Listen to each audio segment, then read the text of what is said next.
G'day to everyone out there, and g'day to Hex enthusiast. How you going, mate? How are we all? Yeah, good to see people in the chat there already. Happy Friday, and welcome to the happy hour for everyone who's tuned in. Happy hour indeed. Happy hour. I'm going to crack my first beer of the day, so let's do it. Is it a clear one? Oh, the invisible beer. Sweet, very nice. What do you call that? A horny toad or horny frog or something? They spilled all over my keyboard. What's going on? It's a boy. That's the other one. Yeah, it's a boy. No, that one got shook up a bit. Far out. So, how have you been, mate? It's been 2 weeks. I've been away on holiday. Passed my ghost chips. Oh, we got class in the chat. My ghost chips, bro. That's a funny joke from way back.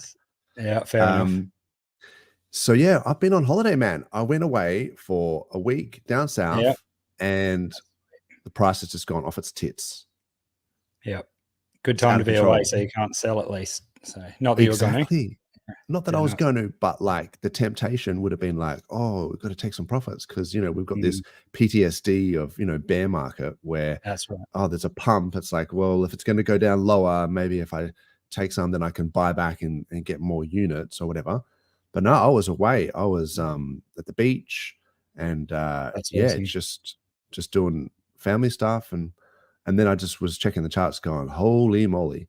So it's done and then this week as well, pullbacks are for losers. It's just gone pump. Exactly. And it's just been out of control. It's like that whole 2024 bingo card, I never would have had that. RH would have just been, well, I shouldn't say RH. The sack wallets have just started buying up and just painting the chart green. It's pretty awesome. Everyone's been asking for it, haven't they? Like you see all these tweets and people saying, come on, hurry up, put some in and all that. And I was sort of thinking, come on, just keep being patient, wait up, and then bang, it starts happening. So it's good. Yo, 43. Hey, guys. G'day, 43 OG. How are you, man? I'm good, man. I'm good. How are you guys? How are you going? I'm very well. Thank you. I've just been on holiday. Oh, yes. How was it? It was good. Yeah. I actually caught up with Jexa down south. We were in Bustleton and it was lovely. We got on the beach and went out for dinner and stuff. And there were some other Hexicans there. So shout out to Danny and the guys. This was a very impromptu Hexican meetup. That's awesome. Very nice, man. I saw those beaches that you were filming. Yeah, they looked pristine. Oh, the water's just clear as you like and just it's very, the serenity, mate. The serenity. Yeah. You need to do it, though. Awesome. I'm glad you went away for a bit. Everyone needs to do it and have some time. Yeah. And it was just crazy because we've been in this sort of bear market day in, day out, week in, week out. And it's like, I remember the last stream that we did, there was some comments where people were like really despondent and kind of almost, the sentiment was really low. And I was just sort of saying, just keep DCAing and, chip away at your units so that you increase your total stack of units. Don't worry about the price too much and just trying to be encouraging. And then, it's just within 2 weeks or within a week, really, it just pumps so hard that I kind of feel a bit vindicated that it's like, if you were DCAing all that time, you would have done well. If you only listen to Dozer. Not just me, man. All the Hexicans, everyone's been saying DCA, everyone's all been sorts saying of signs. It's and I mean the Hex conference, that was insane. There was like the most YouTubers, world record. And there was just 4 days of just content and person after person was just dropping alpha everywhere. Which crypto community has the network effect that Hexicans, Pulse, like Hex, that basically the RH ecosystem? Which community has the network effect that we have going into this next year and a half? It's like I would say that I'm going to make the argument that we have got maybe not the biggest community, because I think overall, Bitcoin and Ethereum, they've got very big communities.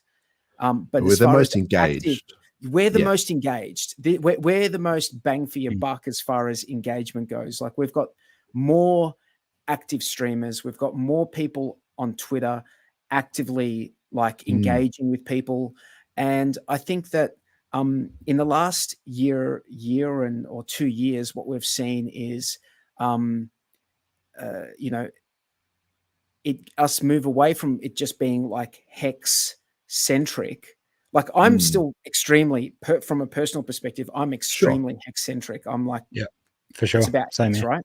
Yeah. However, because I think that's the basis upon which everything else can grow, right? I think that long-term mentality, which is what hex, does for us, helps us develop that long-term mentality. But now what we're seeing is this spread, and it just means that it's going to be open to so many more people in this next year and a half. Like, whereas before, some people were maybe they shied away from it just because they said it's too like cultish or whatever. And now with the whole block, that we've got like a layer 1, we've got like the DEX, we've got like all these other things that plug into it, which and it's all working. We've got all these different DEXs, we've got like loan protocols, we've got all this stuff on a layer 1, on like an EVM layer 1.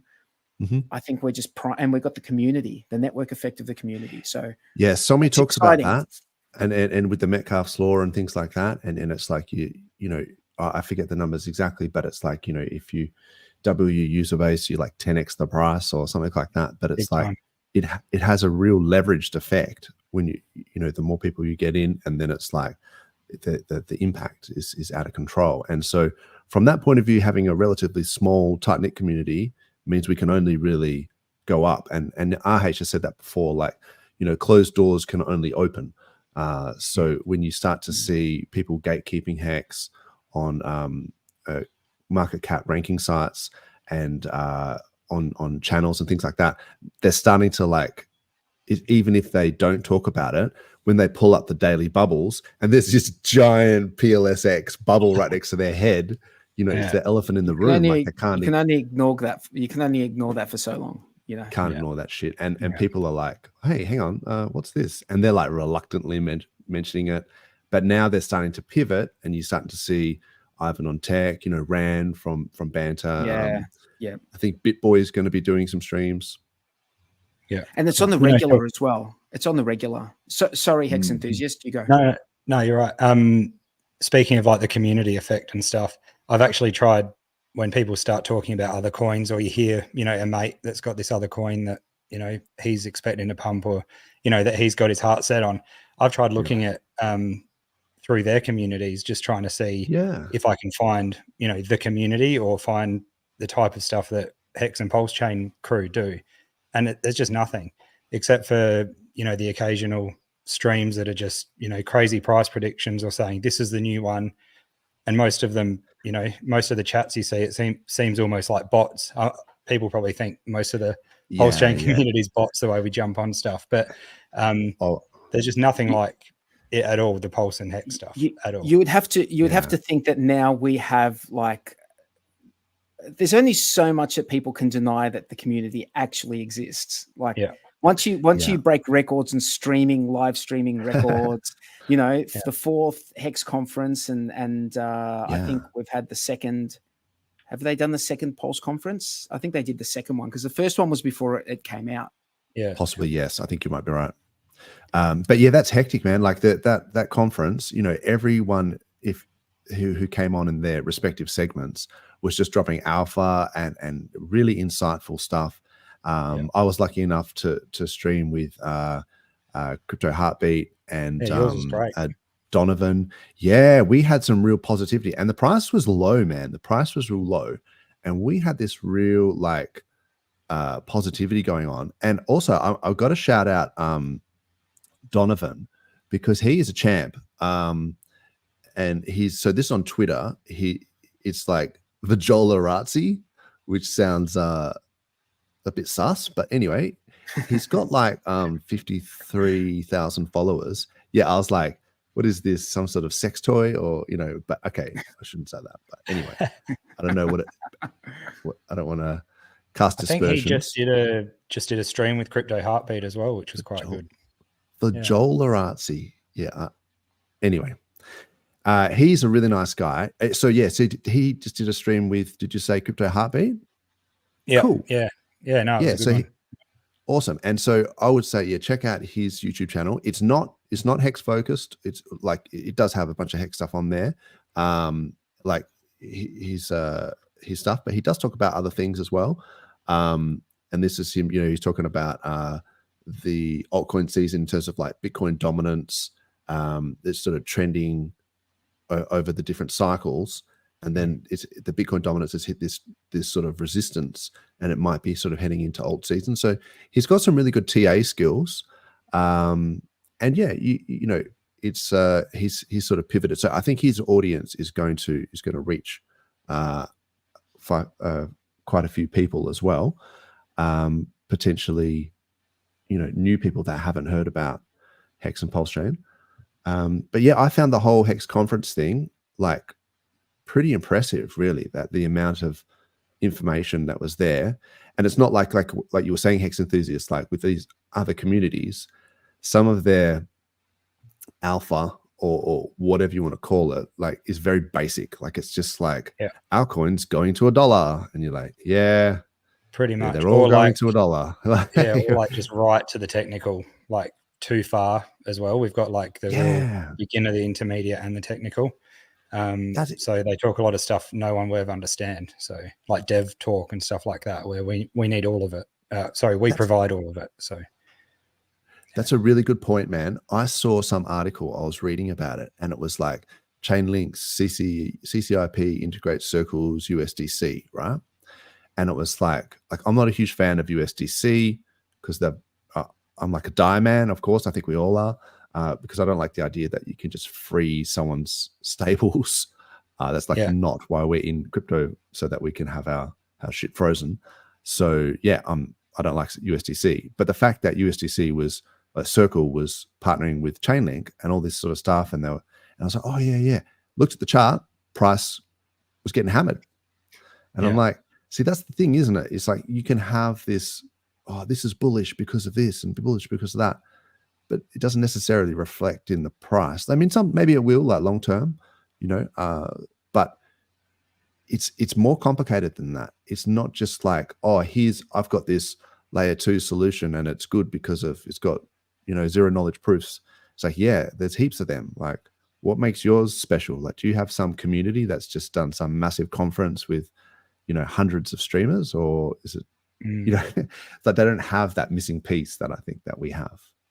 No, that's right. What about that? There was also a guy, like people that coming on, like, Aubrey de Grey always comes on. He's obviously believes in the product and in crypto itself as well, not just his longevity stuff.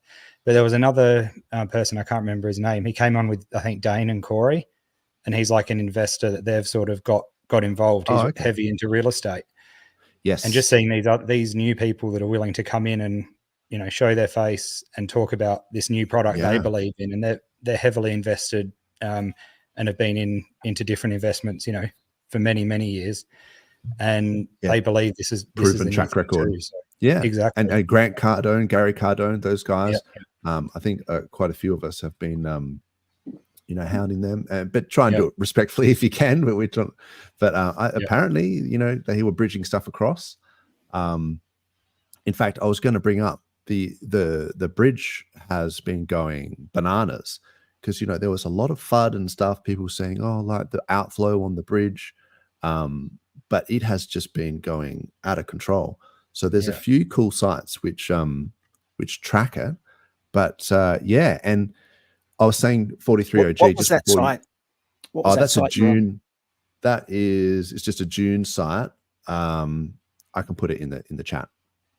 But it tracks the actual coins being bridged across, and then in terms of volume, like this is 150 million, or whatever. So It's pretty good. Just I guess tracking the flows. There's another one. There's a Telegram. I think if you go to like PulseChain.com and you go to the bridge site, and this is how I get to it, but it's token sex. Remember we talk about this, the token sex thing. These guys have a real-time bridge Telegram, so it's down there, and then that in the Telegram tells you about when people are bridging in. So maybe you can try and get the jump on people. But yeah, so far what we've seen is the sacrifice wallets bridging in, which I think is just a dream come true. It's like I was saying to Hex Enthusiast before 43, just before you came on, and I was saying like in the bingo card of like things to happen for 2024, like, or like to someone's like Christmas wish list or something, it would have been like maybe, whoever is control of the sack wallets just starts bridging in and just starts like pumping the chart and just painting it green. And then if you had said that, what else is on that wish list? Well, there's a couple of things I can think of, but it's like if you started to say things like that, people would have been like, no expectations, bro, no expectations. And it's like, oh, cool. Like, I'm not expecting that, but geez, wouldn't that be nice? And then for it to happen, I'm just like, can you believe it? Like, not me. Like, I couldn't believe it. Like, I have something that I would prefer didn't happen, but is most likely going to happen. And it hopefully is a positive thing. I mean, we will definitely be able to talk about it in a positive light with reference to PulseChain, and that is Ethereum gas fees skyrocketing when we get like that sort of hyper bull part of the cycle. It's just going to give us that we'll be able to say, well, you know what? I mean, but look, all PulseChain solves this. That's what we're going to say, man. But look, PulseChain solves this. Just so that we're being realistic here. So does every other EVM. Like, it solves the low cost thing as well. Yeah. However, there is a fundamental difference, and that is that we actually have a community, and we actually have stuff that is already ready and working, and it's a lot of stuff. And there's also like 8 bridges to get in. Like there's 8. Yeah. There's like 8 to 10 different ways to get into PulseChain. And I actually heard KDP say this in a clip somewhere, that like most other EVMs or most other layer ones have like 1 or 2 bridges at most. PulseChain has like a 8 to 10, so there's no shortage of options, and there's no shortage of options to get in. And there's also no shortage of working projects that are like working things that are on PulseChain that people can go in and use. So I think that's going to be to our, to the community's benefit. We'll have things to talk about. Definitely when Ethereum prices just spiked to the point where a send is costing you $20 or $30 and almost unusable. When the swap costs you $100 to $200 for a swap, that is going to price people like it's going to price the little guy, like someone who's got like a couple of grand. They don't want to spend 5% of their whole stack on a swap. You know? Yeah. It's just not. Particularly when some of these guys are chasing meme coins and things like that. And it's like, they're not putting in large amounts of money. So, if you've got a big player, you probably don't care so much about the gas, but majority of the people that are like, frothing and sort of FOMOing in and things like that, they're not going to want to pay $100 a swap. Do you know what the other thing is? Then maybe they go to the cheaper, because these meme coins as well, like they're starting to pop on. There's meme coins. Yeah, you're right. There's meme coins. But also the other thing that, and people have been like poo-pooing this idea, but I still think that it's going to be of value. And that is all of the copies, the forks of the ERC20s. All of those forks, if any of them are paired with Pulse, and Pulse pumps and does a 20x, even that $5 that your stack is worth, You know, your stack might be worth $5 right now of your forked things. It's like nothing, right? Not even worth worrying about. But when it's worth $100, are you going to go like and use it? Are you going to go, hey, there's a free $100 over here, or there's a free $200? Are people going to just say, hey, at least I'm going to swap this for Pulse and have some Pulse over here? Definitely. Definitely. You know, I was thinking about, I was thinking about all of the like different coins, and for a while there I was getting a bit annoyed at everything coming out and people investing in, you know, or swapping their Pulse for different things on PulseChain. But then really now it's just proven to me, and I think a few others, that it's not so much of an issue if it's staying in the ecosystem because of Hart's law, how it's all going to work. I mean, if everyone was just buying PulseChain, probably would be a bit better off by now. But still, they're keeping it in there, and like you said, everything's going to move because of Hart's law, and all the liquidity being in PulseChain and just sloshing around in there is probably the best way it could be. Like it's different. And plus, it's burning, man. All that volume, it's like it's going through. You know, PulseX. It's the buy and burn for PulseX. And PulseX. I tweeted about that. Was it? It's out of control, man. Yeah, I got to pull up these bubbles. I'm too excited. Speaking of meme coins, the ultimate meme coin is Ink, me. it seems.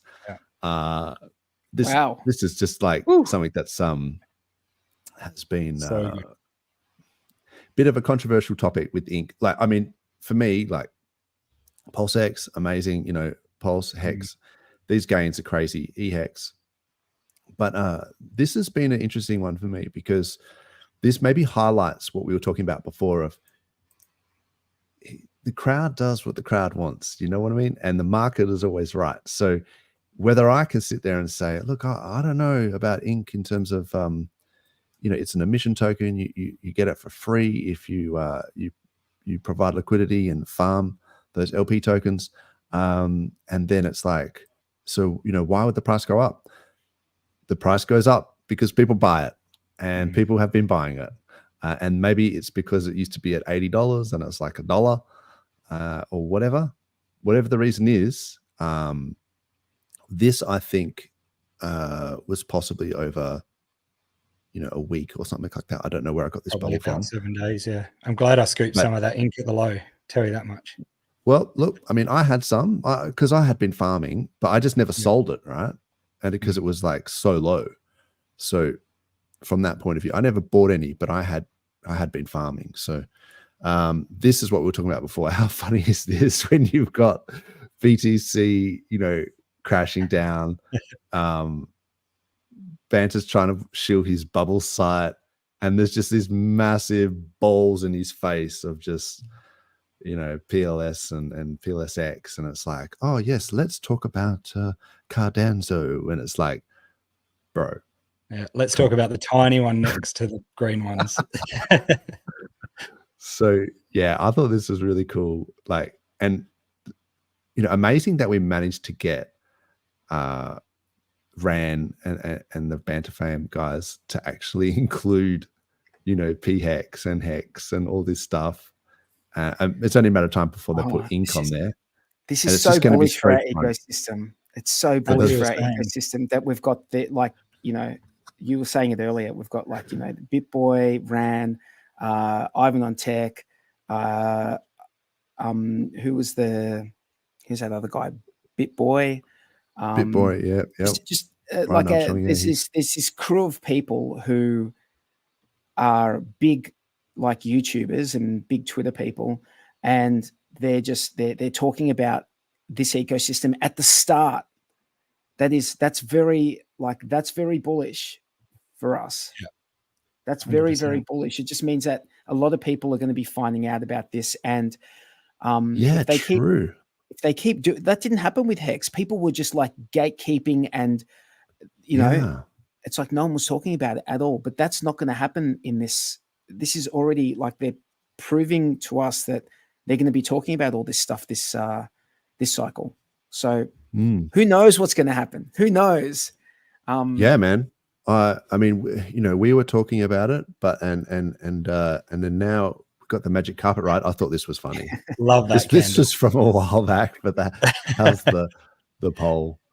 But that's the thing. All these memes, hilarious. all these crazy things he did are just going to stay around for this whole bull market forever. Like, that's brilliant. We need that stuff. It's so good. People love memes. You know, they talk about meme coin. What's the name? You know, RH is a meme in himself. Like and he's done this on purpose. Like, he even says, like, you know, his words, not me, but he's saying things like that he dresses up like a clown or whatever for attention. You know, some of this stuff.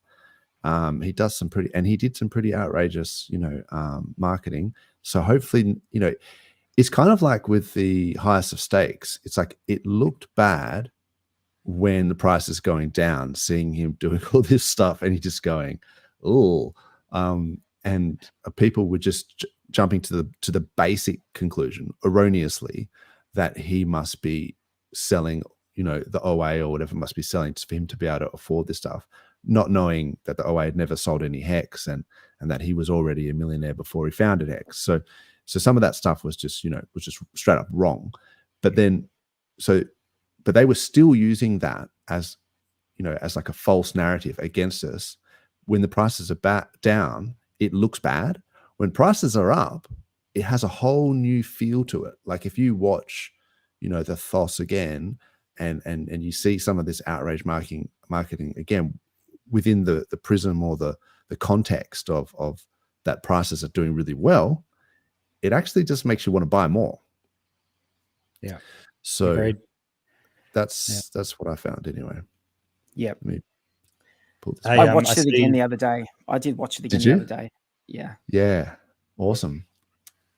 I think that's a slow burner. I think once, you know, because, you know, we're talking end of 2024, 2025, like when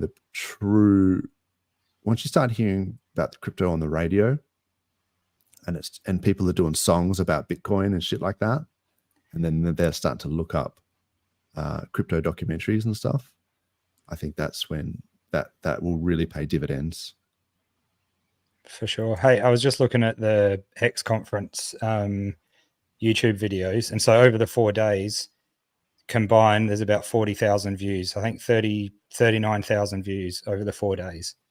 Wow. So I reckon that's pretty decent. And then another 5,000 for the most YouTubers live. So there's definitely some people checking out what's going on. That's for sure. Yeah, man. Yeah, we got a lot of people cooking, a lot of protocols. Shout out to Tom Gillespie. He's got his own documentaries cooking. Another Aussie. Shout out to everyone in the chat. I haven't had a chance. Shout out to everyone in the chat. Make sure you like and subscribe, and also if you can, do something on, like, go like our social media stuff so we get some more people in the chat. That'd be awesome. Yeah, and really, if you can, just comment, like, whatever. Like, we don't care. Put some kangaroos in the chat. Just comment on something random if you feel like it, because I think any kind of engagement is good. Shout out to Spike, Clintrons, DJ Creditus, I think is how you pronounce it. I've been pronouncing that wrong the whole time, so apologies. Our resident DJ. Yep. He's our DJ, man. He's like DJ Cryptomatic, the Aussie version, because we had him on the Hex cruise, and he was pumping some beats. But he's been in Japan, man. Is he Greek? Sounds Greek. No, he's not Greek. No. Yeah. I don't know, but he's certainly not Greek. No? He's just an Aussie, but he has been in Japan. And when I say is he Greek, like, is he Greek heritage? Like, yeah, he's an Aussie. Yeah, I know what you're saying. No, I'd say he's got like Asian heritage or something. Yeah, I don't want to be rude. Yeah, some kind of Asian heritage. Sorry if we're wrong, Credites, but yeah, he even sent me this hat. But it's funny, like, you know how, like, people, I mean, that's maybe a topic for another day, but you know how people sort of going, oh, you know, if you're Italian or something, and then you're going, yeah, but like pretty skippy because I've been like born in Australia, my parents are Australian, you know, but yeah, we're Italian. So you don't want to, like, yeah. But anyway, I hear what you're saying. Like bloodline. Yeah, so I'm an absolute mongrel. So I can't claim I've got so much random. So it's like I've got some Scottish and some Irish and some English and some French and bloody, but it's like Italian. It's basically just like absolute mongrel. I'm full blood Sicilian, right? But that means that I'm a mongrel. But an old, like a mongrel from like, because Sicily was like invaded by every like power over the ages, like every power in Sicily, because it was that place in the middle of the Mediterranean, like that big, right, and it was just like seen as this place that you wanted to have, right? So everyone invaded it, like. So, and like we're all related to Genghis Khan and things like that, where once you go back a few like 10 generations, it's hectic how many influences you actually have. I'm a Pole, but not the one that Richard Hart was on. So. Nice. I'll just quickly shout out some of the guys here. So I tried to do it on the fly and with the thumbs, but also some of these guys have been in here a lot, particularly during the bear, and we really appreciate it. Like it's great to have you guys in here. So Hexadelic, Finbear, of course, Retrostatic. I don't think I saw him before. So hey. That was some ghost train that we were on. Yeah, man, it's been a roller coaster. It's been and if you stuck with it and you keep reducing your your average buy, it's like it's paying out dividends now. So that's awesome. Today, Tom Gillespie, we talked about. Yeah. So, here we go. Tom says he's a mongrel proud wog. That's nice. Not an investment to us. This is actually we had a running joke, and you guys probably know this because I think you guys used to watch the Hex Late Show. We used to say that like the Hex Late Show was really like the Hex Wog Late Show because everyone was like a wog or married to a wog. That's so funny. Used to laugh at that. Yeah, so explain to people who are not Australian what wog means to us. It's an endearing sort of term mostly, but I guess it can be used. It used to be used as a really derogatory thing back in and still is. Is it? Oh, okay. But I find most not to Italians us. Call themselves wogs or whatever. It's sort of like the equivalent in the US with like not as, I guess it's not as bad as that. I think you guys know where I'm going with that. It's like it's sort of no. When I was growing up, it was like a racist term. Oh yeah, it would have been quite horrible. And then like obviously you adopt that with each other, and it's like a term of endearment. Well, I'll tell you who I would say turned that around was that Nick Giannopoulos guy. He had that movie Wog Boy. Yeah, was okay. I remember Wog Boy, and I think they're actually Greek. They're Greek. Yeah, but they really leaned into that hard, and it was piss funny, and so it's like it kind of took out the malintent, like the malice in it, and just made it funny. So I think, I mean, it always depends on the context, right? Like that's the same with anyone that gets offended by words. It's like you realize that that's a word, but it's actually the context that makes it like the intent. Exactly. So you have to be respectful of context. And I know there's like Fat Pizza. Do you know the Fat Pizza guys? Yeah. They're funny, but they take the piss out of it. Skips and all that. And now stuff. there's heaps of them now. There's that there's the YouTube guys who do the WOG stuff. What's that? The two kids from school. Haven't seen it. I haven't seen it. Oh, no, hang on. I'm gonna bring this up, and you guys have to see something from this because it's hilarious, man. It's hilarious. Cool. Hey, while he's doing that, Tom go ahead. Says, he said he's totally impartial to the Kiwi knowledge. So is he having a crack? I know. Is he having a crack? Well, or is he... look, I don't want to cast aspersions on Tom's accent because it sounds a little bit layered on a little thick. And I know he's a comedian, and but certainly there's a lot of Kiwi in it. But you almost can't tell because he lays it on so thick. But credit to him, he's pretty funny sometimes. He is. I even have some of his G'day in my wallet, so we'll see how that goes. Hey. Oh yeah. I think that's your cool. Aussie duty to have some G'day. Yeah. So Red Squirrel says, we're back in the bull when a sloth and a squirrel have their own NFTs. They're cool. Red Squirrel's yeah, NFTs are tough. They look really cool with the like military outfits. So they're sick. I got the sloth ones from the Friday, the Free Mint Friday. Shout out to the Tang Gang. Yeah. They're going to do their Friday free mints again. So Squirrelware NFT. Oh, look, Ash is in the chat. Claz loves the NFTs. She's all over it. She wakes up at 5 a.m. and she's like, I gotta get these free NFTs. I'm like, all right, you're keen. I buy put a Valiant. Ooh, nice call. I will buy a What's he Valiant. About? That is on the cards.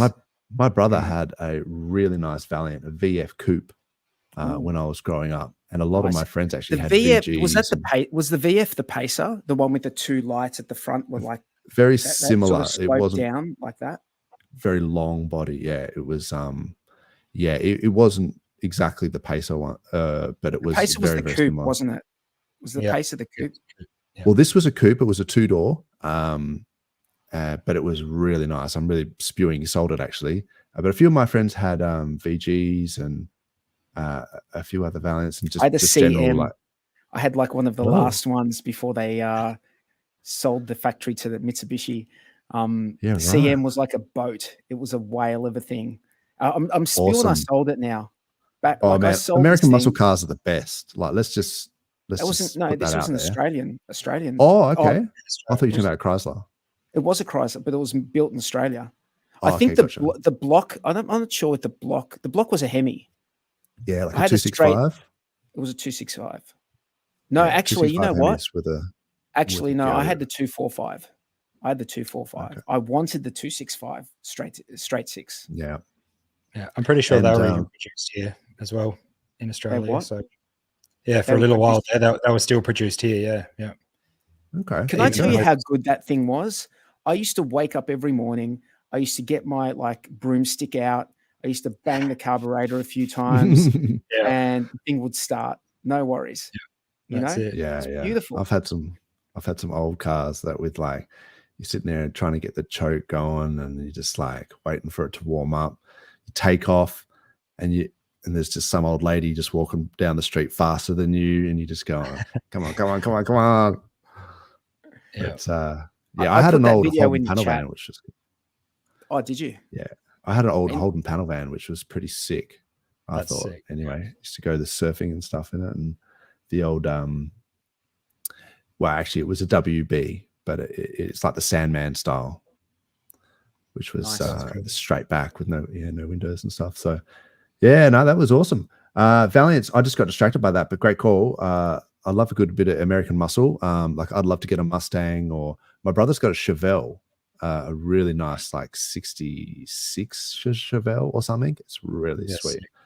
Class wants to listen Pulsar. So everyone's just starting to get their hex flexes ready in their mind. They're like, ooh, that's dangerous. Can I ask you guys, if everything goes the way we hope, tell me what car would you like? Let's say you've got I don't want to hear a Lambo or some shit. I want to hear what Aussie car, if you could get Aussie. An Aussie or something Mad Max, the XB, the full blown Mad Max XBs. See, I don't know those cars you're saying, like the Lambos. I get to handle quite a few of them, doing different things with what I do for work. So they're not, for me, they're sort of I see them, not Lambos. I want to one day McLaren 765 LT will be what I want one day. But for now, I just want my R31 Skyline back that I sold when I shouldn't have. So Skylines.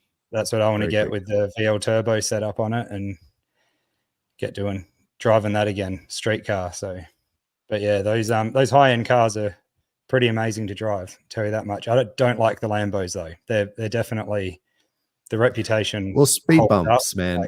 If your car can't get over a speed bump, then I don't know. Maybe you need to think twice about it. I don't know. That's it. The McLarens are something else, though. They're freaking amazing. Yeah. Yeah, bloody hell, yeah. The McLarens are awesome. Yeah. Anyway, we should probably get back to crypto because that was a wicked derail. Thanks for that. Just before we, what was your car 43? Well, what was yours? Yeah, 43.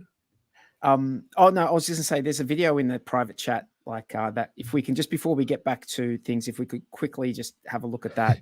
We don't have to watch the whole thing, just a little bit. But I think I would like just so that I can actually drive it with like my family in it. I would feel safe driving it with the family in it. Well, probably a retro mod, like 265 charger. You know. Yeah, chargers. Just something with the 265 in it, you know, a straight 6. So it doesn't like so it's not too you know, doesn't guzzle too much petrol. Yeah. Chargers are awesome, man. Like, yeah, they're nice. No doubt. Let me see if I can pull this up. So I reckon we should invite the neighbours can you hear that? For Australia Day. Yeah. Well, it is about acceptance and multiculturalism. Yeah, well, I don't have a clue. What is the point of Australia Day if we are not with Australians? Honey, we can go, but trust me, they won't feed us. We should eat before we go. I'll make you something. Dad, I'm going to the park with Joel for a drink up. I'm not staying here. Brian, you're staying here for Australia Day? No, I don't want to. There's nothing fucking Australian about taking drugs and fucking shitting yourself. Oh, Dad, I've got to accuse with the boys. We're going to make us come back after. I'll see you after. No, you're not with you. You're coming with us to the neighbours for Australian Day. Happy Australia Day. Happy Australia Day, mate. Come on in. Happy Australia Day. And it's so. Well, I'm loving his enthusiasm, this one. Happy Australia Day. Come on, Aussie. Come on. How long does this go for, man? Yeah, I'm gonna have to stop. Don't watch the whole thing. Funny. I didn't realize it was going to go for ages. That's hilarious, though. Those guys are. I laugh my ass at those guys. What were they called? Super Wog or something? They're called Super Wog. Yeah, Super Wog 1. They got 3.42 million subscribers on YouTube. So Super Wog. Oh, really? 1. Yeah, that is nuts. That's so funny, man. Okay, so in an attempt to steer the ship back to crypto. Come on. I know. There's so many things. Yeah. I've noticed, like, because the ink price has been pumping so hard that the farms now, the APR is starting to crank up. Let me just see if I can pull this up. Sorry, I should have had this ready. So have you seen, I mean, even just in the ink PLS pairs and PLSX, 56, 42%.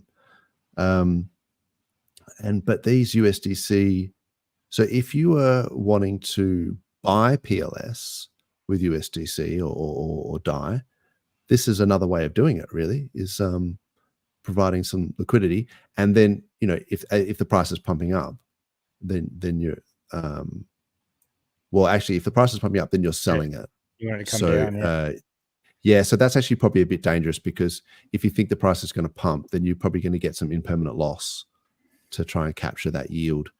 But, you know, maybe we're going to get a bit of a pullback, and then if you did set up an LP position, you would be buying as it pulls back for cheaper than what it is now, while earning fees.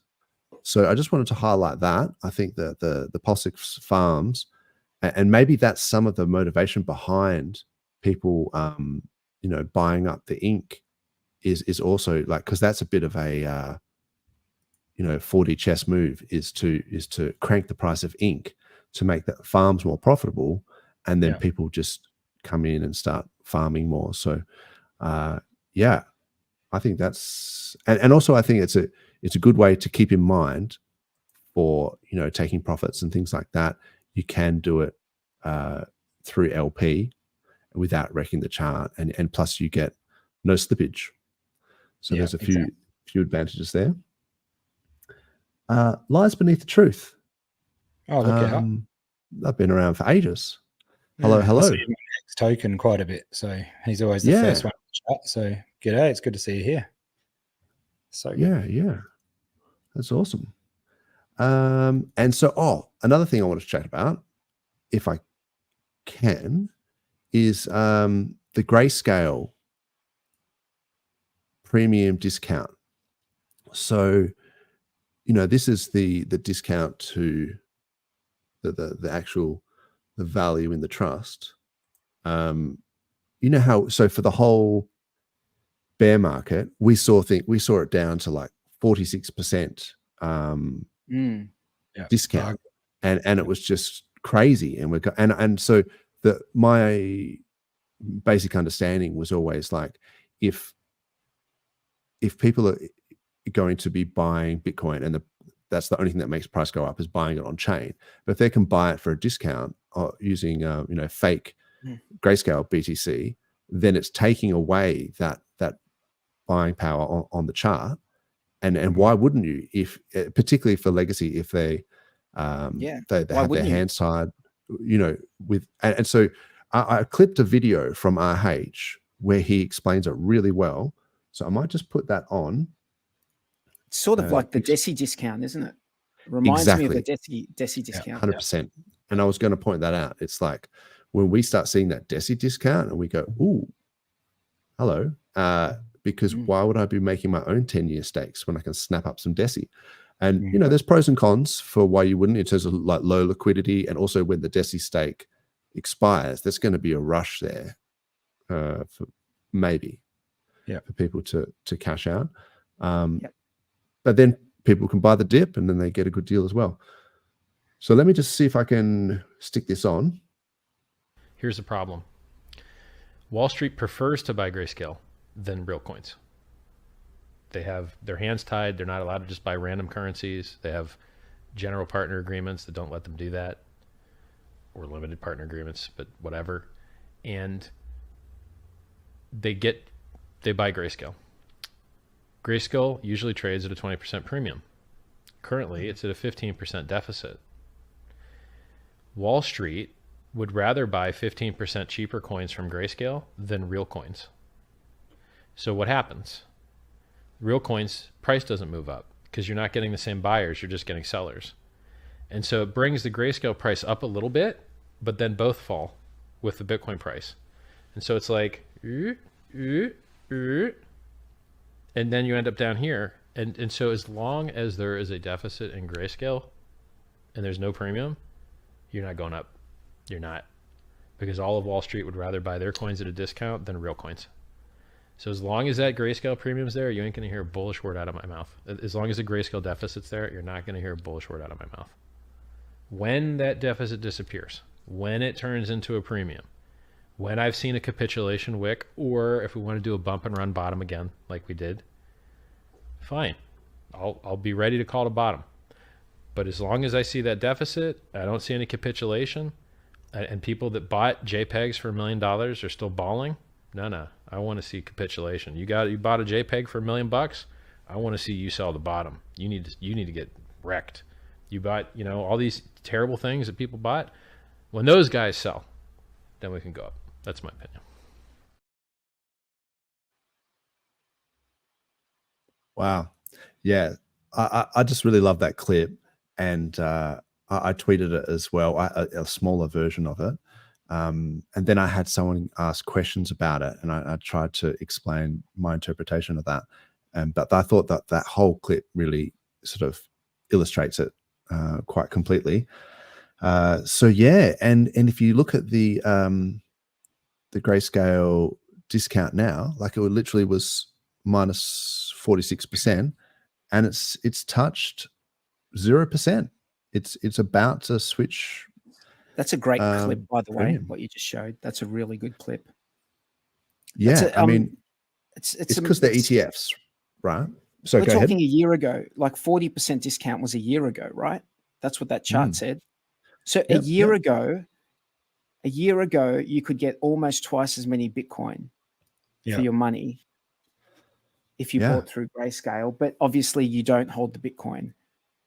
Yeah. So there's a couple of things there. So one is that if you're a big, investment company and the risk of doing self-custody would be huge. And imagine the insurance and trying to convince board members and things like that, oh, we're just going to self-custody it, we're going to do this, we're going to do that, or we're going to keep it on an exchange and hope that the exchange doesn't just get wrecked. So there's a whole bunch of risk, and especially when you're pooling large amounts of funds. So, but whereas if you go on using a trust or like ETF or like Grayscale, which has now turned into an ETF, it takes some of that risk out. So you'd be happy to pay a premium for that risk being minimized, right? So he was saying that 15-20% premium would be kind of almost should be the norm. So to have it down at 46% discount, it was just crazy. And it was stopping all the buy pressure on BTC on chain, on market, I should say. So what's now the that deal it's with gone Grayscale? As far as it's turned into an ETF. So yeah. Yes, but when those people who bought, wasn't there a 6-month delay between when you buy and then being able to sell? Is that right? Yeah, I think there was something like that. Yeah. Something like that. So if you bought a year ago in Feb, or 11 months ago in Feb, and then just sold before the ETF came out because the 6 months have passed, then you've like recouped, like you're actually selling, you're not selling at a discount, you're selling at like close to zero discount, which you've made 2x probably just the Bitcoin. You've 2x just the Bitcoin, but just forget about like the actual dollar value that you've, because what was the price a year ago? What was the BTC price a year ago? Have we got that? Well, the absolute bottom was 17 or sort of 15 to 17K, I guess, like a wick down. I can pull up a chart. I'm going to have a quick look, right, just to see where we were, what BTC price was. I've got BTC here. So you're talking 2023 sort of Jan Feb would have been around about 25K. 24. Yeah. 23. So it's probably 2x in price and also 2x because of the discount has gone up, like in terms of total number of BTC. So you've probably done a 4x on your money. On your money. So you would have gone in and for $24,000 or let's just say $22,500, because what's the price of BTC right now? 41. Okay. Just to make my maths easy, I'm going to say it was like 20.5, right? Yeah, exactly. Yeah. And then you would have got everything is a sphere, and you would have got close to 2 BTC for that. 2 BTC. Yeah, exactly. For that money. And then now, if you just sold, for argument's sake, a couple of weeks ago when the price was a bit higher, you would have got like over 80 grand for it. So you're 20 grand. Yeah, you did 4x. Crazy, hey? And imagine if you had spent that in Aussie dollars and then the Aussie dollar has gone down against the USD as well. So, there's stuff like that, which I appreciate. That, we have a lot of our investments in US dollars at the moment. And you're just getting that extra few percent here and there because the Aussie dollar is crushing. So I haven't looked at that in a while. Can you bring the 67? What is it? 67? 1.4, 67 exchange? Yeah, I wonder, I've never done this before, but in theory, I should be able to just go.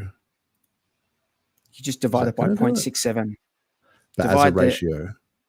Divide the US dollar thing by price by 0.67, and it should give you your Australian dollars, roughly. I can't pull the chart up for it just without mucking around. But it's definitely been going down lately. Yeah. Okay, so I just checked the chat and 66. 66. Okay, yeah, awesome. Okay. Sorry, what did you say, Hex Enthusiast? Lots of chicken talk in the chat. Oh, I don't know how you managed to do that, man. You're always participating with the chat while we're talking. You're good at multitasking, because I'm trying to find out different tabs and everything. Here we go. That's a nice one. Thank you for all you do. Really enjoy the streams. Lives in USA. Always getting into bed. Stream started. Going to sleep. That's cool. Thanks, Carl. Awesome. Appreciate it, man. And you always catch us, and shout out to the replay gang. But yeah, that's great. By the way, can I just speak to that for a second? But sure. Thank you, Carl. Thank you, because the only reason we do this is because there are people who listen to what we're doing. If no one was listening, we wouldn't do it. And the fact that you guys are writing stuff in the chat, we appreciate it, and it gives us a reason to come back and do it again next week. Yeah, and it's been a fairly brutal bear for the last sort of 2 years, and so I tend to like to try and contribute to improving the community sentiment.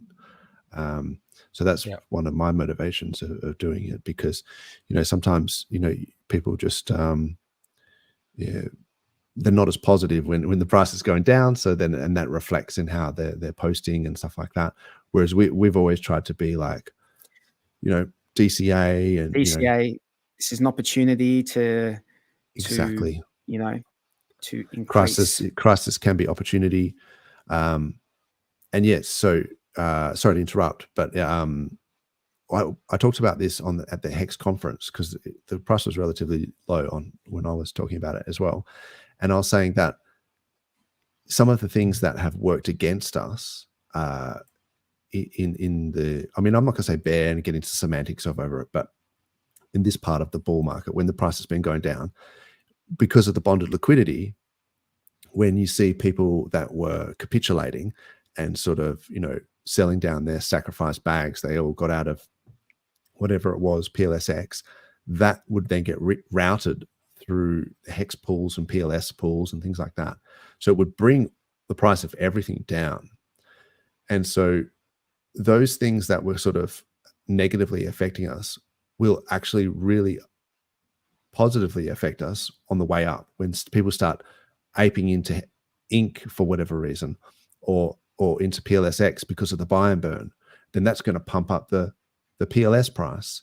And then when people want to ape into Pulse because it's a fast, layer one, you've got all your PRC20 narratives, and it's cheap. The gas fees on Ethereum are huge, and that's going to pump the hex price.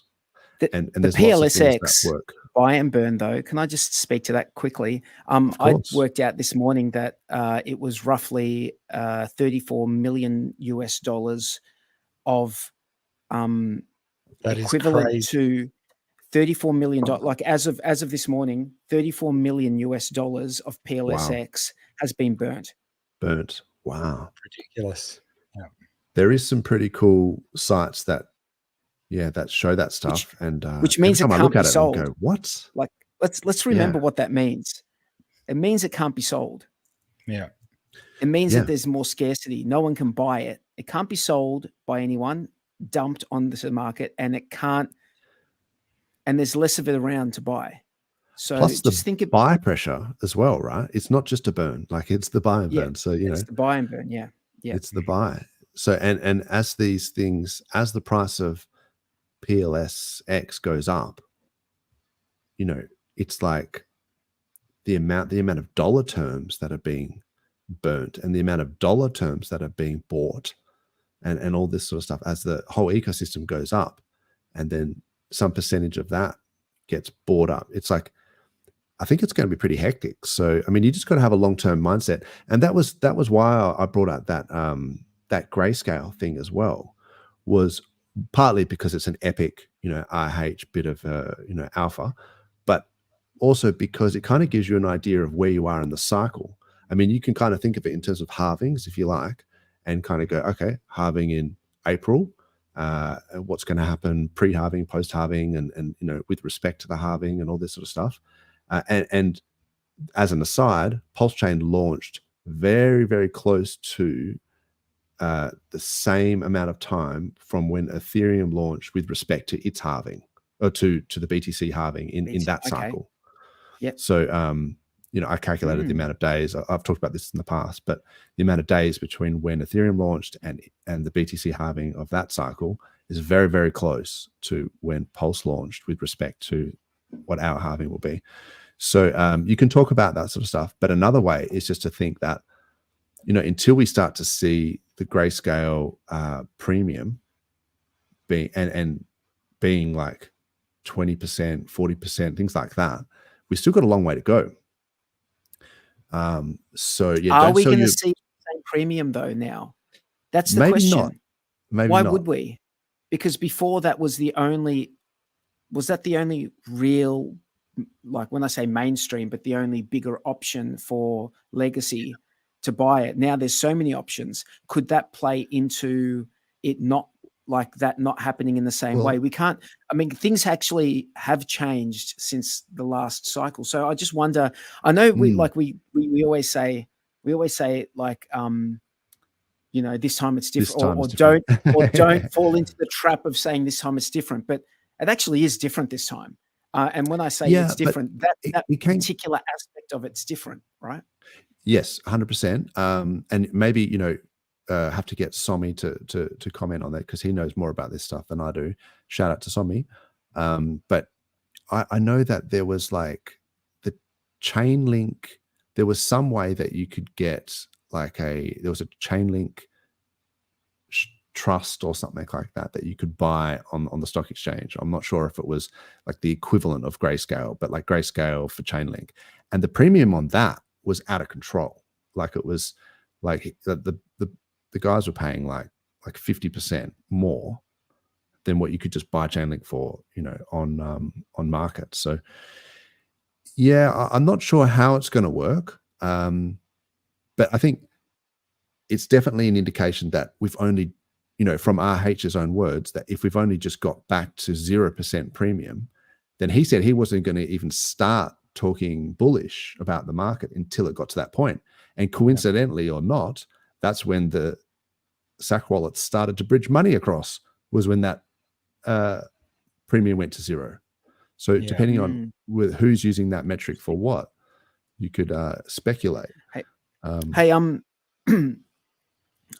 just want to make one comment, and then I'm going to head off for the day. Sure, mate. Sure.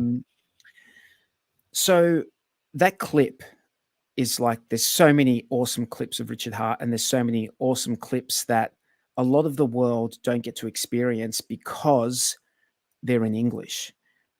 Now that we have this lip sync tech, which will convert, like will lip sync and convert the clip into whatever language, like whether it be Spanish, Chinese, like AI that Maddie was using to just change everyone's language over. Yeah, that was seamless, man. That was really good. Yeah, so that is a tool, like in my mind, that is the quickest and the easiest thing that we could do as a community. Just go through and just change, like convert all these clips over. And I'm just wondering, where is that like, does that like, where did it come from? I know that there's some software out there, but I think it's pricey. So I'm just wondering. Well, Maddie's one, he talked about at the end of our conference on day 2. He said the name of it, so I could check that out for you. Yeah, he's mentioned it does cost a fair bit. Like he said, it is quite pricey. So, you know, yeah, I mean, hey, it still might be worth it, but yeah.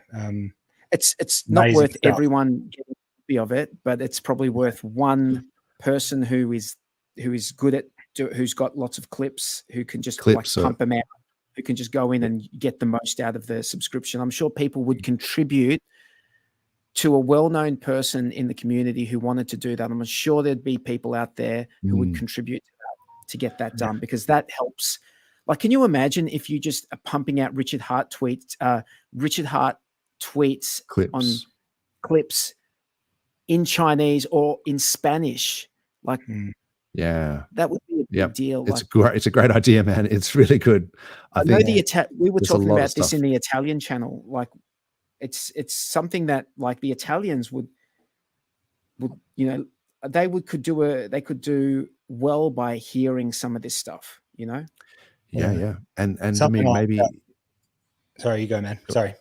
Button in. I was just going to say, maybe if you are bilingual and you are thinking that you want to start a community in your language, maybe that's something that you can do, is just to try to translate some of that stuff, or because there's transcripts and things, and there's multiple ways of doing it.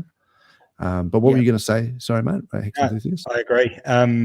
But yeah, that hexsearch.io or whatever that site is that sort of you can search Richard's videos, some sort of community thing like that. And if people to put a pool of funds together to get this subscription or something, and just get, you know, a lot of those videos pumping out. I think hexsearch.io is awesome. Yeah, really there's so many, so much of a community that we could grow and that could come in that don't even understand or know anything about it. Yeah, because being gatekept by language, so it won't be a barrier soon. It's full on. For sure. How's the Finbear's joke? You can read it. Yeah, I started scrolling down, and there was so many the chat's going off. Thanks, guys. Yeah. It's a bull market chat. That's what we'd like to see. It's all cranking. I'm going to say goodbye, guys. You could disappear. No worries. Yes. I'm going to see you later. I'll see you next week, which happens to be Australia Day. Oh, so we're going to have a special Australia Day, because we will be celebrating Australia Day, even though Woolworths does not want to celebrate it this year for some reason. We will be celebrating it. It doesn't matter whether you're a Malaysian Greek like DJ Creditas, or whether you're a wog like myself. You come and celebrate Australia Day with us next week. I'll see you guys later. Sounds good. Catch you, man. Thanks 43. Appreciate that, man. Right. Catch you next week. We might have to stream from the boat. Look out. Yeah, I didn't realize that. I was like, oh, I'm going to be having the spit outside and the Barbie and cranking, and I'll be quick stream. Cool. Yeah, that'd be interesting. Yeah, that's interesting about so when I grew up, Australia Day was actually all about that sort of multiculturalism, where it was actually embracing, everyone as Australians. So I don't know why the sort of woke people have started to turn it into a divisive thing, because it was actually more of a very inclusive thing.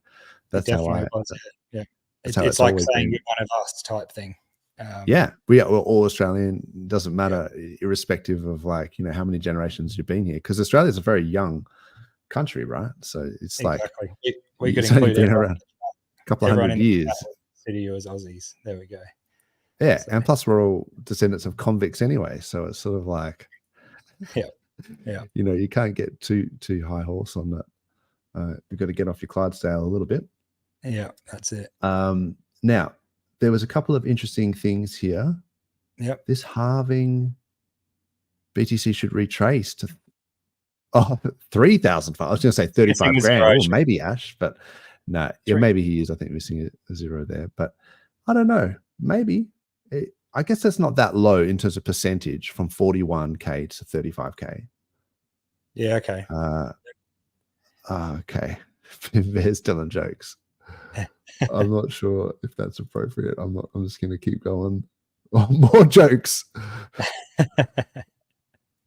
That's funny. Okay. I'm not sure, but here we go. Creditas from Japan. Okay. Anyway, there's lots of chat, man. I'm struggling to keep up with everything. So one other thing. Go ahead. Chat, it's up to you if you want to pull it up or not. But there was a video, Matty Allen, on one of his streams, but it's on Brizology's page. The movie directors from the highest of stakes talking about strategy of Richard Hart, and it's pretty cool. If you want to do, I'll put the time there. 51 awesome, minutes. Man. I'll see cool. if I can. Yeah. Doesn't go for long. Okay. You've got the time there, so it's 51:18. It doesn't go for long at all. You'd see their three heads pop up on the screen. Yeah, I'll if you can, but yeah. See if I can share it here, because I have to do it as a tab. Oh yeah, that'll work. Credides reckons he's a WOG Asian now. So there we go. That's all right. Yeah, there you go. If you can make the screen a little bit wider. And now you mentioned Richard disappearing into the night. Didn't happen. What do you guys make of him not streaming these days?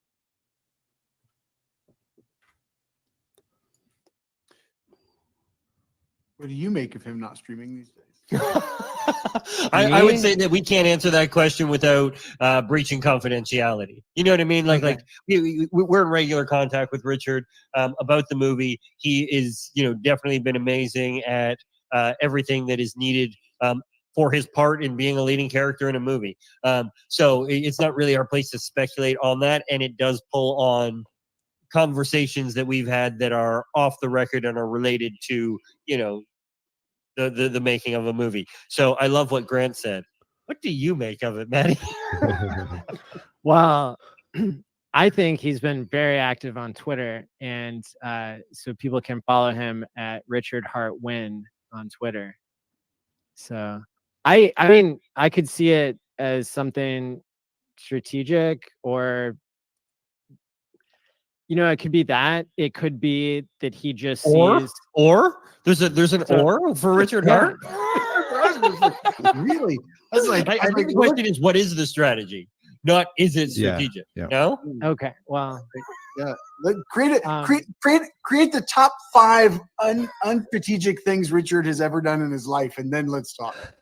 Yeah, I don't think there's anything on that list. Okay. But yeah. Awesome, I thought that was man. pretty Awesome. good. Yeah. That's actually pretty clever, isn't it?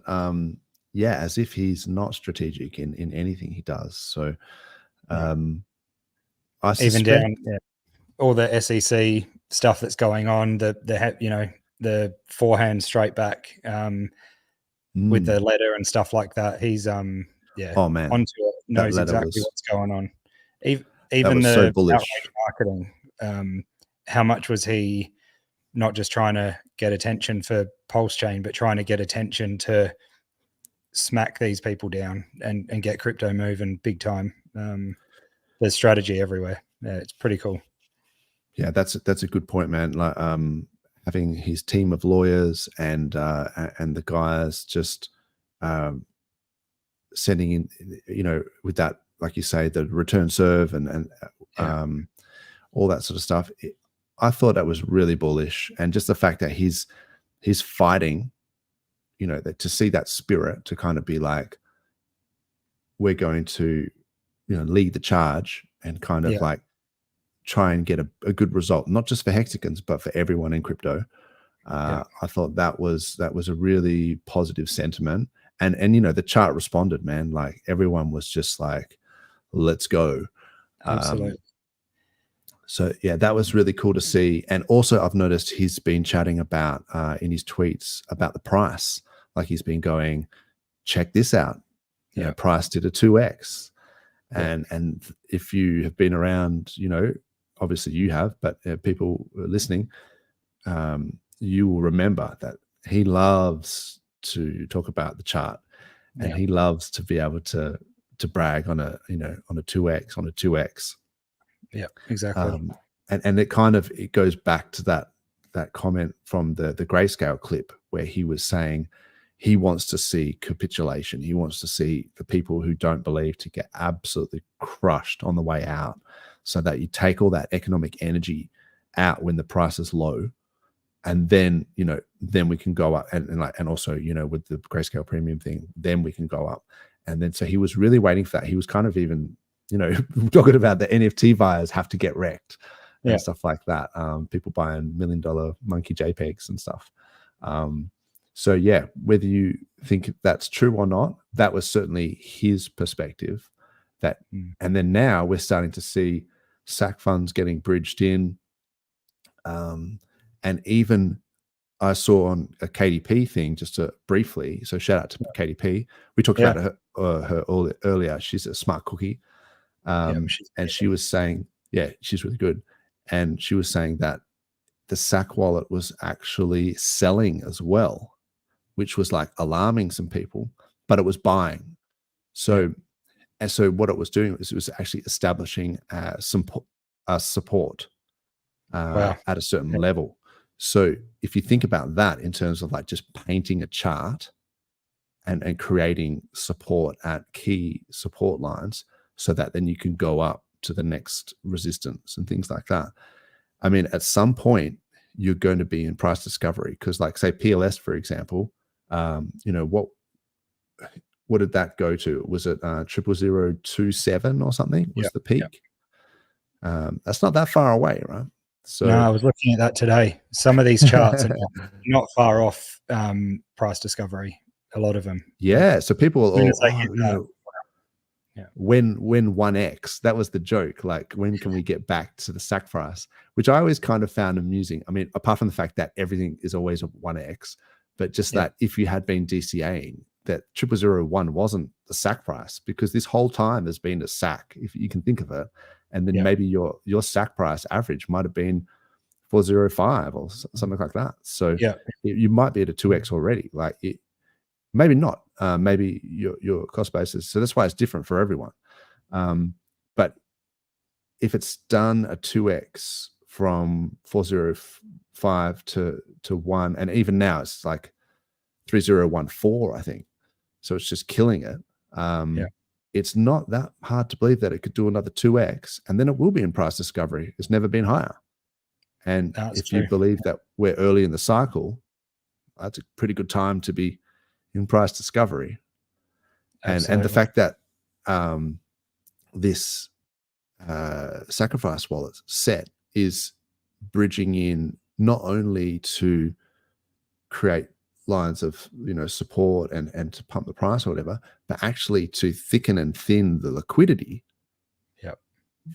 That's like an absolute master composer at work, just painting it. So, and who better to do it than the guys who are behind the hex chart doing a 10,000x. So who's to say what's going to happen? But I think we're in a good position. Yeah, exactly. Master painter at work. Can't wait to see what else happens. But if you didn't have conviction before, people have got to have it by now. Surely you can see it in the sentiment just all around. It's built back flipped, up. Hasn't everyone's happy. Everyone's pumped. It's really good. Yeah, I just can't believe that. I mean, I literally went away for like a week. It's just like completely. And I sort of said that like it can move quick. People are like yeah. You've been saying that for a long time, or whatever. And it's like, okay, well, whatever, do whatever you want. Like, you do whatever. And I've always said that as well. Do whatever you want with your own money. Like, literally, not my. That's the best one. That's the best one. I will.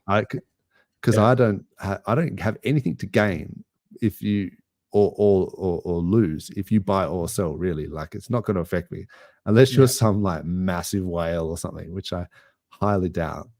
Do whatever you want. So and I've always said that. So I'm glad I've been taking my own financial advice. I'll tell you that exactly. So, we've been using our own brains.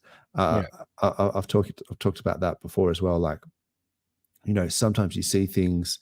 There's the Davos guys at the moment. The WEF, and it's like you might see some discussions about certain things, and it's like, you just have to use your own brain to see what's going on and make your own decisions. Yeah, that's right. Rather than just believing the narrative all the way. Looks like 43 put the Italia Hex Telegram in there. So awesome. Cool. Do they stream or anything, or is it just a Telegram chat? 43 OG did, and I think Bluey did some Hex Italia streams. That's awesome. That's cool. And they were just like speaking Italian. Good on them.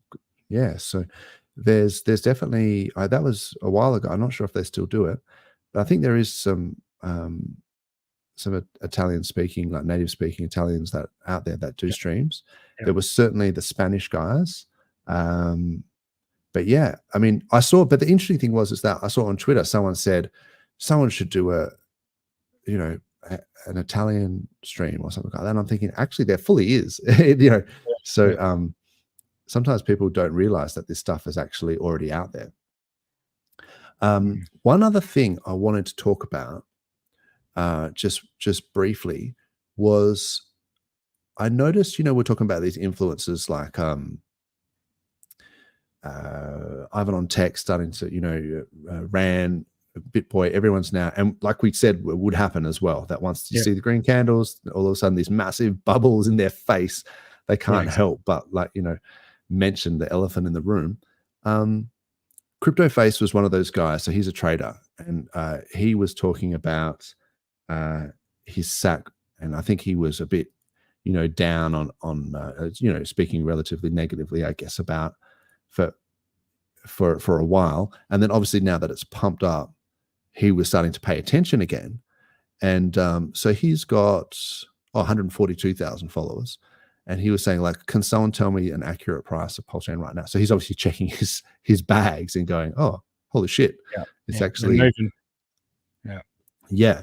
And so, shout out to all the people that mentioned stuff.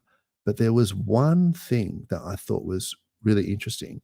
Someone said, go on Dex Screener, right? And check it out. And he said, this site is cool, but I still can't see where the USD value is. I'm a noob, tell me where to look at. Now, and then he's saying, put the ticker in the search box top left. Now, I'm not sure if I should take that as a grain of salt and say, is he taking the piss? Because obviously he's like a big time trader, and he doesn't know how to use Dex Screener. But, and then some people have said, in the replies and things, oh yeah, Briz, a shout out to Briz, he's funny. How do you not know how to use Dex Screener? And then someone said he's trolling. And then, but someone sort of said, look, no, he is a trader on an exchange, on exchanges. So he may not be doing that stuff. Now, I suspect he probably was trolling and maybe just getting eyes on it, more people commenting. Yeah. The default, and things, when you go onto those, it comes up as the USD value to start with. So surely he's but even to search for it, like if you go dexscreener.com, it's not going to come up with Rat Pulse. You have to actually search for it in the top left. So it could just literally be him just trying to get engagement and playing dumb, right? But I have noticed people who have been in crypto a long time have said some really dumb shit over the years. And I have to do a double take where I'm just going, and like, BitBoy was doing MetaMask swaps, and like he was bragging about, never selling his Ben coin or whatever. And then people were like, bro, like 2 weeks ago, you talked about your wallet and it's a doxed wallet and we can see you selling it. Like, and why are you using MetaMask swaps? Like, and it was like, do you not know how to use Uniswap? And then it's like, oh, of course I know how to use anything. Oh no, he's just joking, right? But I had a friend who has been in crypto a long time. He's made a lot of money, serious dollars we're talking. And he was a trader, and he still is a trader. Trades, we're talking small percentages here, puts in stop losses, but all on exchanges.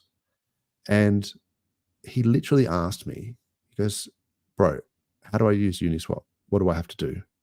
And I'm going, what do you mean? Like, so you've got MetaMask, or have you got a Trezor? Like, have you? What wallet are you using? Like, is it a Chrome wallet and you're using hardware wallets? And he's like, no, I don't have any of that shit. Like, I just use, exchanges.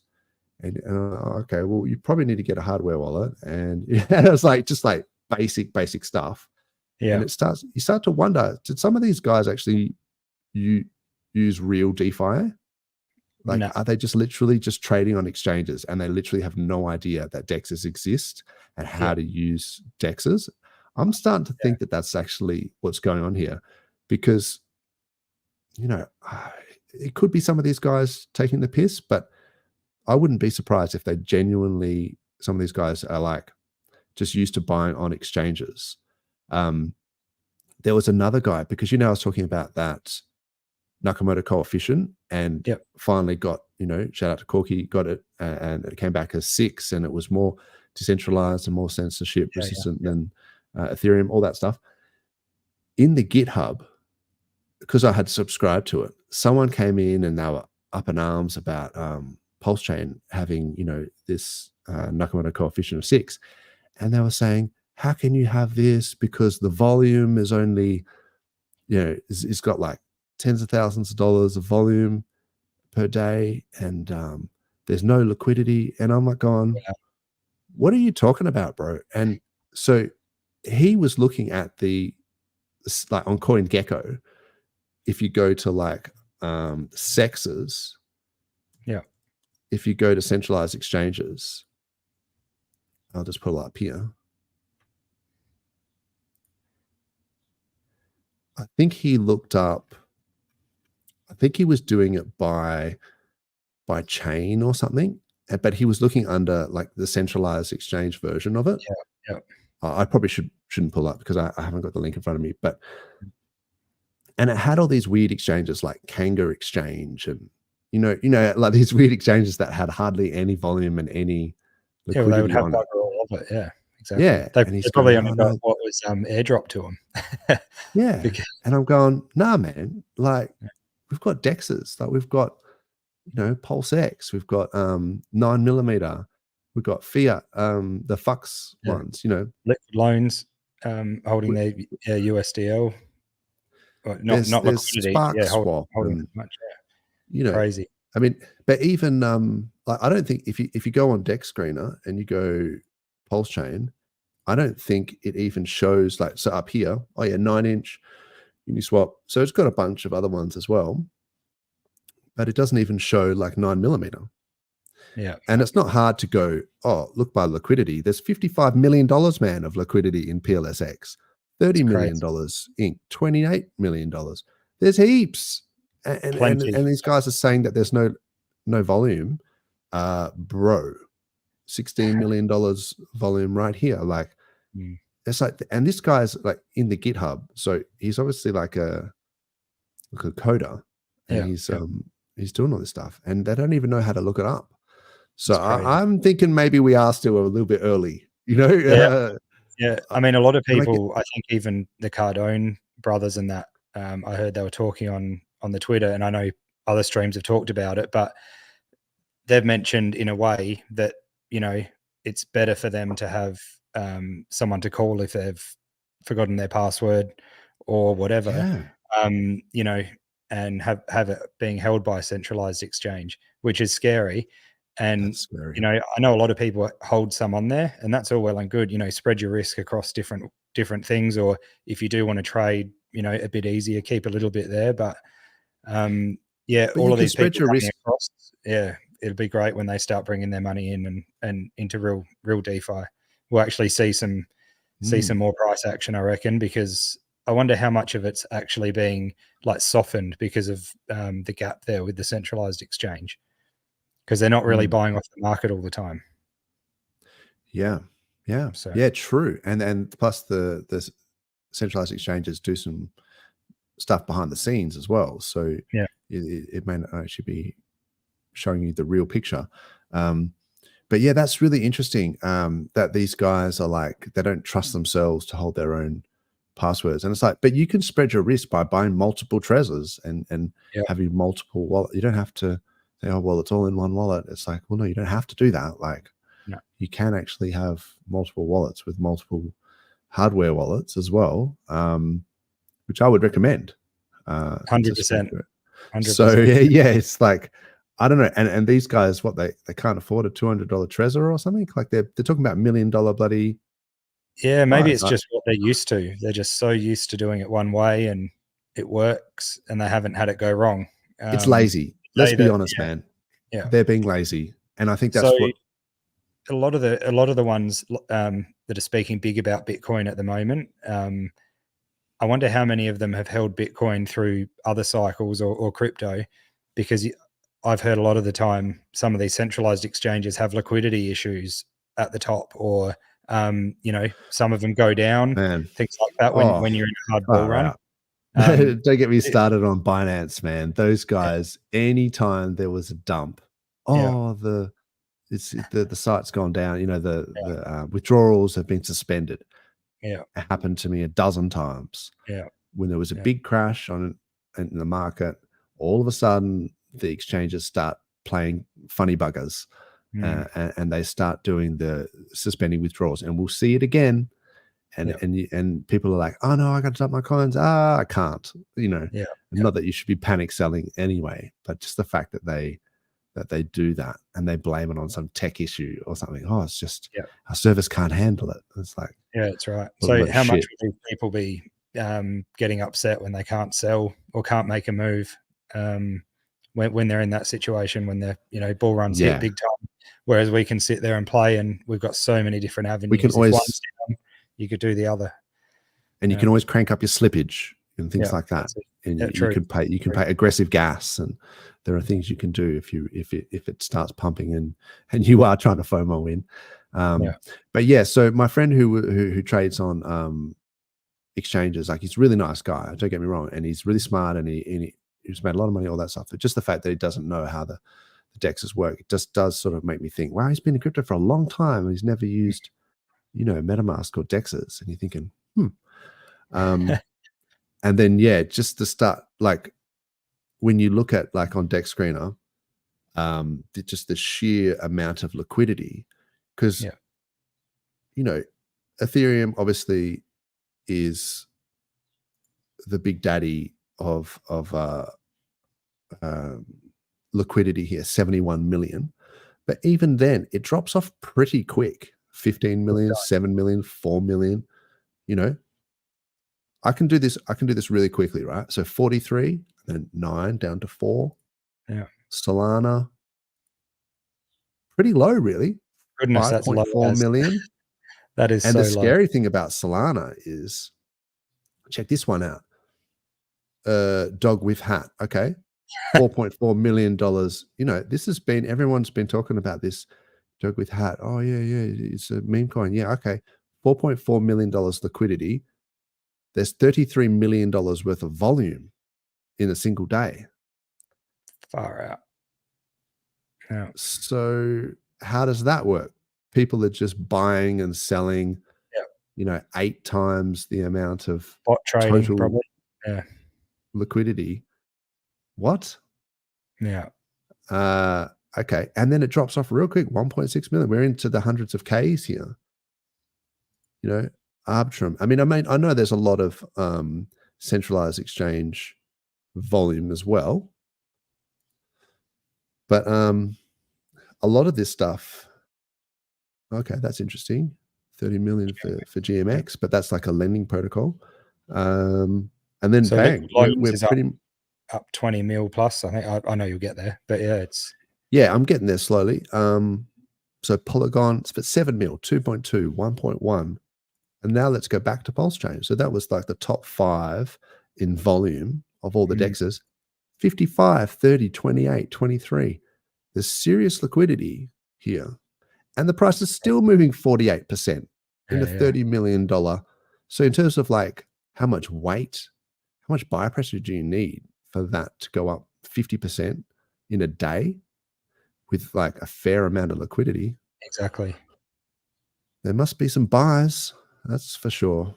Big time. That ink price is looking pretty good. It's good to see one of the RH coins in like a full dollar amount. I don't know if that has any difference in market sentiment or where people want to buy, but like seeing the $3 or $2 kind of looks pretty enticing. Or you see the lower dollar amount of Wrap Pulse and that with all the zeros. Maybe people will push to buy that more.